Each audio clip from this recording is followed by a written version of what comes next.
Hello and welcome to the latest edition of the Rangers Women's Supporters Group podcast. We are a day late in recording this after a tiring weekend, but I'm Alan and I'm joined this week by Car. How are you, Car? Yeah, not bad.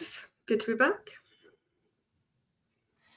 Short and sweet. So we are, of course, missing our fearless leader, Laura, who needs a wee bit of love in the comments. You know, she's dealing with putting her dog down, so show her a wee bit of love in the comments. You know, I'm sure it'll mean a lot to her.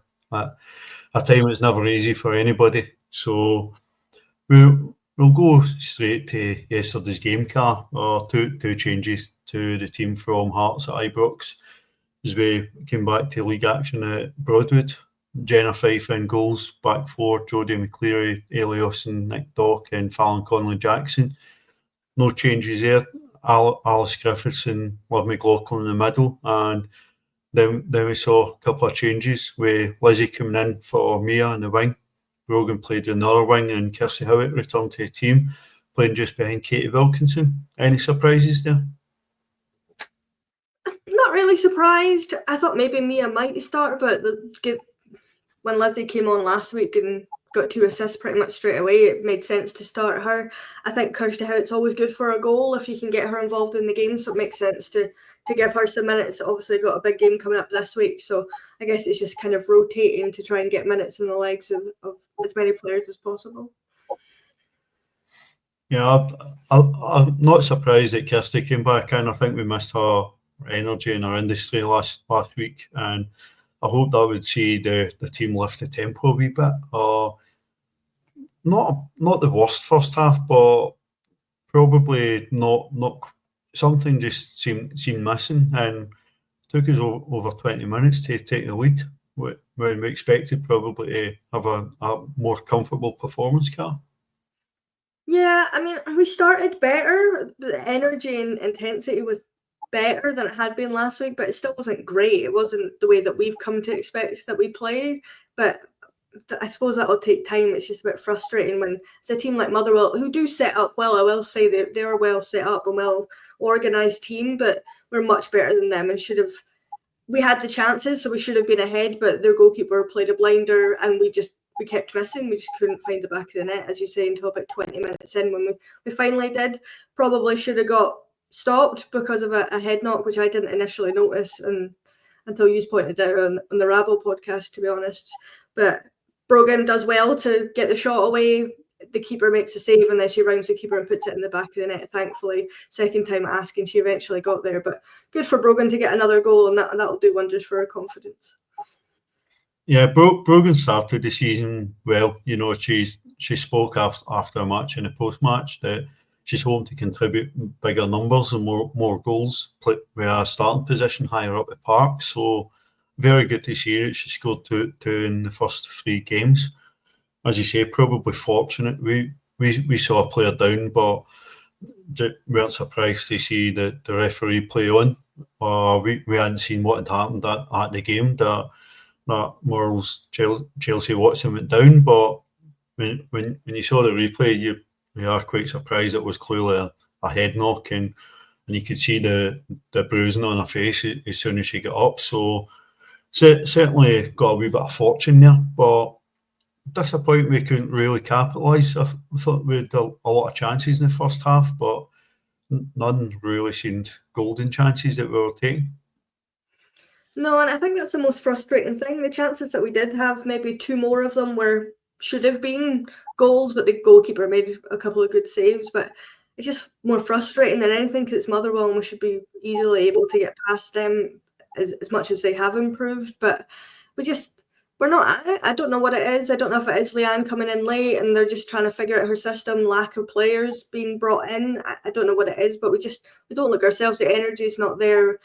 Passing was better in the first half, I will say. We were making some good passages of play as well, but yeah, it was a fine first half, but it wasn't great by any stretch of the imagination. One of the takeaways on a positive from the first half was we're seeing more shots from distance and trying a wee bit of variety, you know, which we've been crying out for quite some time. So couple of very ambitious shots, Liv and Lizzie in particular, but they weren't too far away, and it's good to see. Well, no, if you don't take the shot, you don't know if it might go in, but it's nice to see that they're able to do that. If maybe it's not been coached out of them yet, but I'm hoping that Leanne will let them continue to do that, take shots from distance, because we seem to have some joy from that previously. But yeah, Liv wasn't too far away. She hit the crossbar, and I think Lizzie ended up in the roof of the net. But yeah, I think as well, long throw-ins was nice. We weren't doing quick enough, but we were taking long throw-ins, making a bit more of a challenge than we ever used to, but a bit more quickness when it comes to things like that would be nice.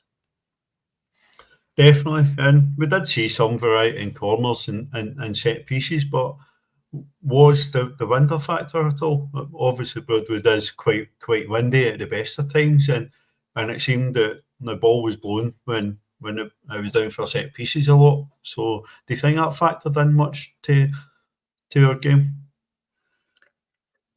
I think probably, especially when a couple of the corners that we took, we were playing it on the ground instead of trying to put it in the box, like in the air. So I think after the first one, Lizzie had realised that it wasn't going to work because of the wind. But we should know by now, we played at Broadwood long enough that it's going to be windy, because it's windy in the height of May when it's summertime, that it's windy. So we should be used to it by now. But it was particularly windy, so I will give them that excuse, I suppose. Were you surprised when we came out for a second half and there was no changes? Not overly, to be honest. I mean, we always would like changes at half time, and there probably could have been some changes, but I don't think Leanne's the kind of manager that will make changes at half time, because she should have last week and she didn't. So I don't think she would, when we were seemingly quite comfortable yesterday by half time. It wasn't a great first half, but we were comfortable enough. So I guess it's just managing minutes, but we could have probably done with some subs. 1-0 is always a wee bit nervous, so you're always wanting a second goal to make it a bit more comfortable, and we got it. Another really good through ball by Katie Wilkinson saw Kirsty Howitt got off the mark for a season early in the second half, and that looked like it should set us and seal the 3 points. Yeah, and I mean, it lives past to Wilco to play the through ball through to Kirsty Howitt was beautiful. I mean, she's always got that in her locker, but it was exceptional. And initially thought maybe it was going wide, but it just kind of dinks off the post and into the back of the net. And I'm sure that will do great things for Kirsty's confidence if she's playing this weekend, which is, I'm sure she doesn't need much confidence going into an Old Firm, to be fair, it's Kirsty Howitt. But yeah, getting a goal will have settled her nerves a wee bit, because I think she is a confidence player, but that should have been us comfortable. That should have been us, we'll go and add to it now, but we couldn't find the back of the net again. No, I think we saw that there was less chances overall in the second half. We started making changes. Kim came on for Alice Griffiths, who had an okay game, but still seems to be finding her feet in Scotland and developing a partnership with Liv. And then we brought on Mia for Brogan as well. Yeah. Kathy helped for Ailey, the first sort of 3 changes. Yeah, and it was good to see Kathy held back, because we initially thought that maybe it was a knee problem again and it should be out for a wee while. So the fact that she only missed 1 game is quite the positive. Well, a game and a half is quite the positive. But yeah, I mean, you can see there's a player there in Alice, but she just hasn't quite found it yet. And I think it'll take time for her to build that relationship with the players beside her. But I think not having a settled midfield probably doesn't help. So I think it will just take time for her to grow into the game and learn. We don't have time on the ball, that you need to make the passes quicker, you need to make decisions quicker. But she's young, so there's time for her to figure that out. But nice to see Kim getting some minutes. And then, of course, it's always nice for Brogan to get a wee bit of a rest and bring me on. Definitely, we carried on. We made 4th and 5th subs. Laura Berry coming on for Kirsty Howitt, who got a bit of a rest, and thankfully we gave Liv a rest, who done our tireless shift, and it meant another appearance for young Maycroft. Yeah, I mean, it always makes sense when you get the chance to take Liv off to do it after we ran her into the ground last season, so it makes sense. And I'm always buzzing when Laura Berry gets on the pitch regardless. But I think I would have preferred it be for Wilco, but I mean, it didn't really matter, grand scheme of things. She had a kind of half chance that she played to Mia, should have taken a shot on herself. But yeah, it's nice when the young players can get on and get some minutes to try and change the game. And at that point, we were comfortable, and it should have been easy enough for her to come on and score, but nah. I think it might have been a wee bit optimistic for Laura to shoot from there. It was a really good through ball for Mia, and Mia hitting the post really should have scored. But that would have been a really important goal, because just before that, we shot ourselves in the foot like we tend to do. Aye, and to be honest, I'm not blaming Jenna for a change, which I think most people will find crazy when it's a goalkeeping error, but it's not really. Jodie plays a kind of back pass to Jenna. They're not that far away from each other, because she just doesn't put enough on it. Jenna then has to try and make a decision. Does she come for it, or does she try and play the player?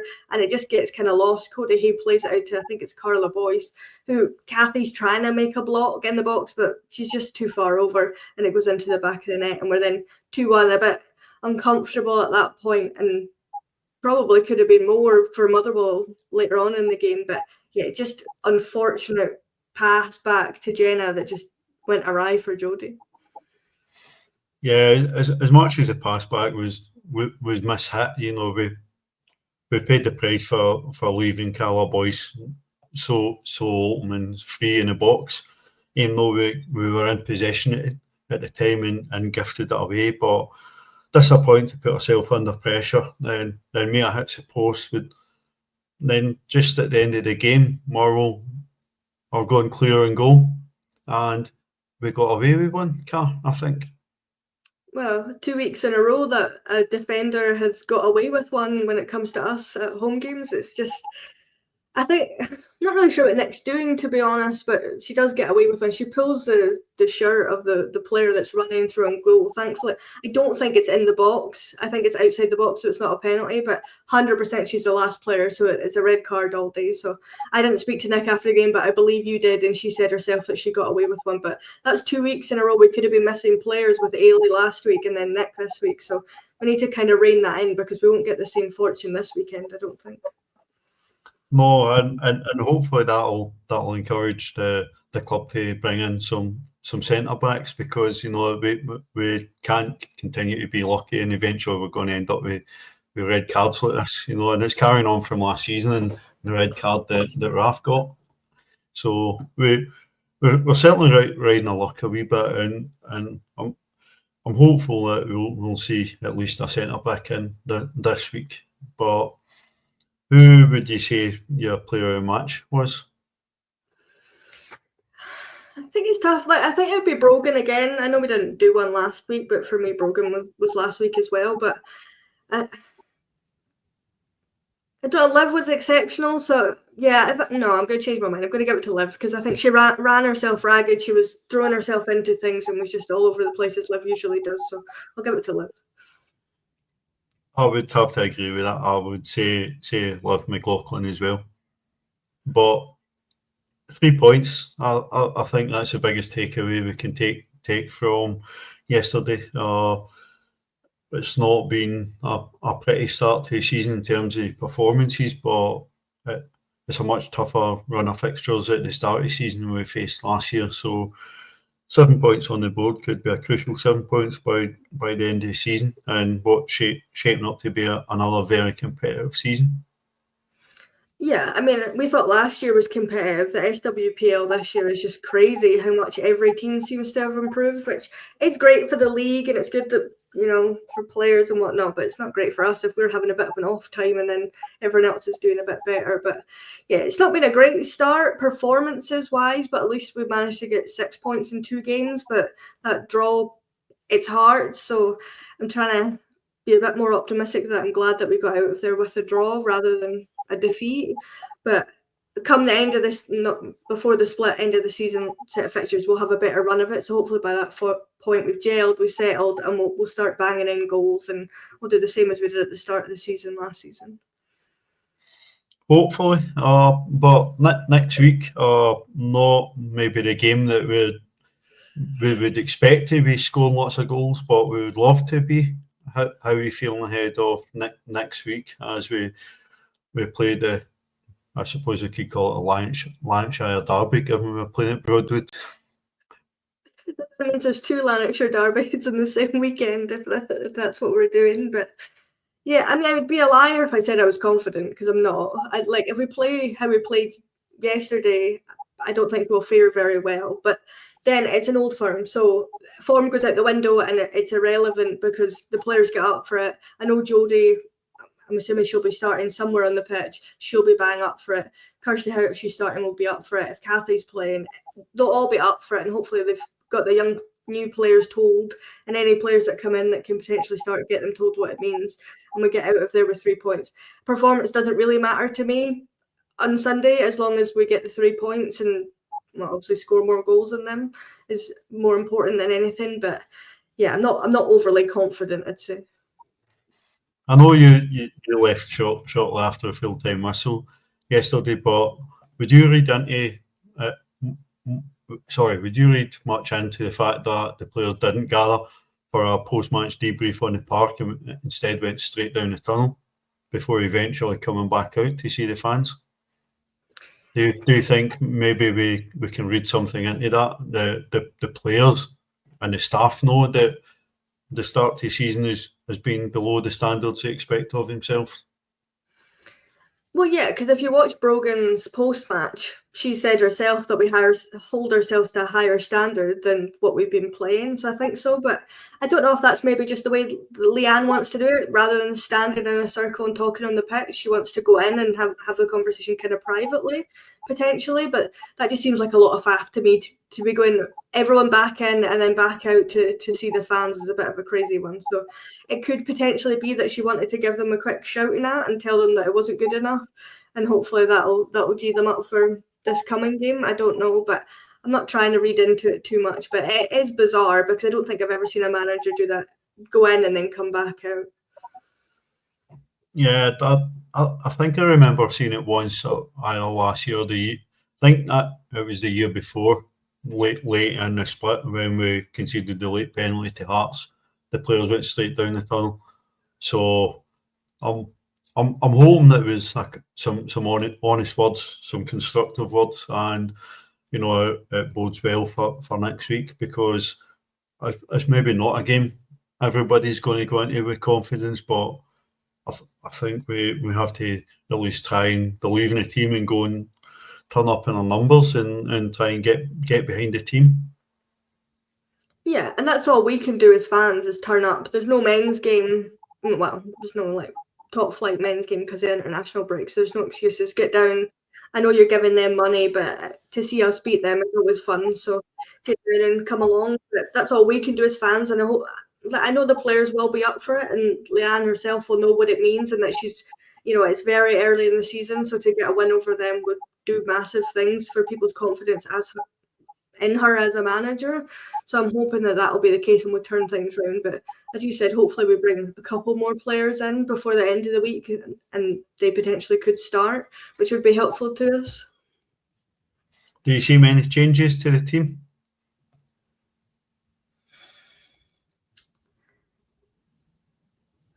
At the moment, probably not. No, I think I would start Lizzie, and I think I would keep Kirsty Howe starting. So I think it probably would be the same team that started yesterday. But then, do you want the pace of Mia? Do you potentially bench Brogan? Nah, you'd never bench Brogan for an Old Firm, so that was a silly request. So no, I think it probably is the same team that started yesterday. Well, as I said on the Rabble pod, I think Leanne might go bold, and it's a bit of a wild prediction, but I think that Katie starts on the bench. I think we might go for as much energy as we can, and if Kathy is fit, she'll start at back, let Nelly play full back, and Jodie in midfield with Liv, and Mia playing in behind Kirsty Howitt. So I think we might go for it. I think we might not just try and sit in. I think we might go for it and try and make a statement, but I could be wildly out of line with that suggestion. We won't know till Sunday, will we? But I think we have to go for it.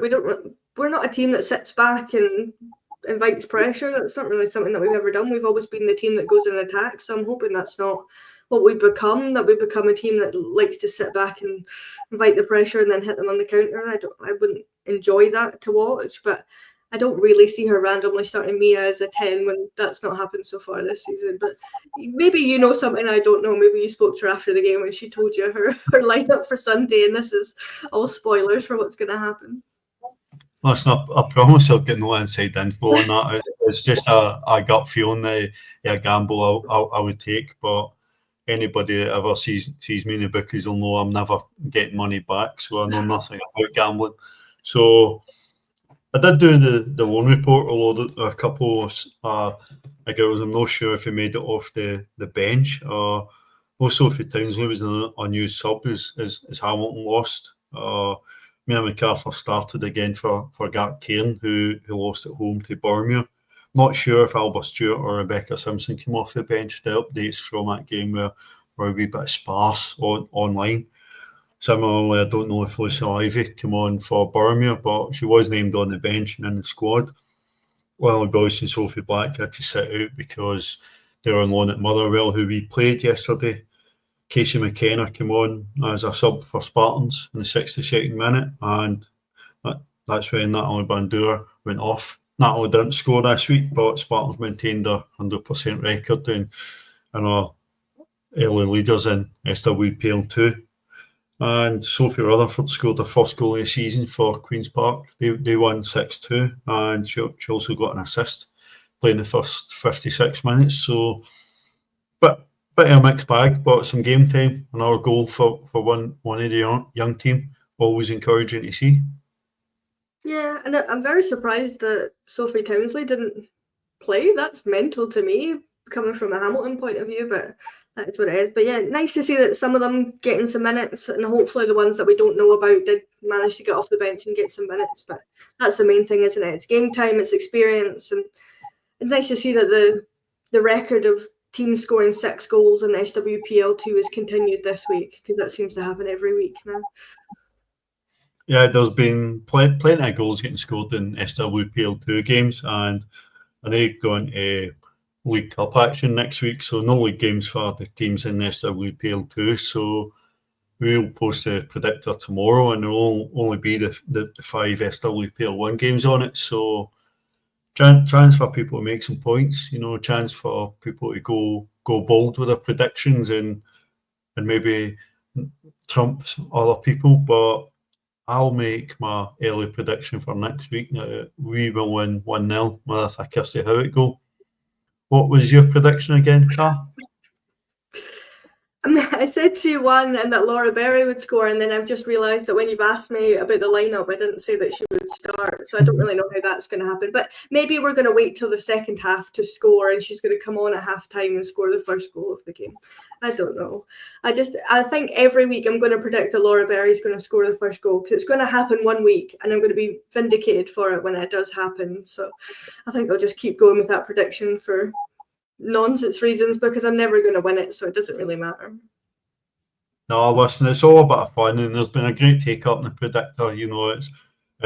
It gives people a lot to talk about and a lot to sort of get involved in. So the more the merrier. If you're watching or you look at it on the Facebook group, and fancy joining in, just join in. It's easy to take part. We'll put the thread up every Tuesday for the following Sunday's games, and you've got until about an hour before the first kickoff to put your scores in. So unless there's anything else, Car, for you to bring up ahead of the weekend, then I think we will hopefully be enjoying some transfer signings in the next few days, and we'll update the socials as and when they happen. Yeah, just send my love and condolences to Laura again, and hope everyone does the same in the comments, and hopefully we'll have her back next week, but obviously no pressure on that front. But yeah, hopefully we're much happier next week with her performance, and a win over them would be very, very nice to see. And I think that's us.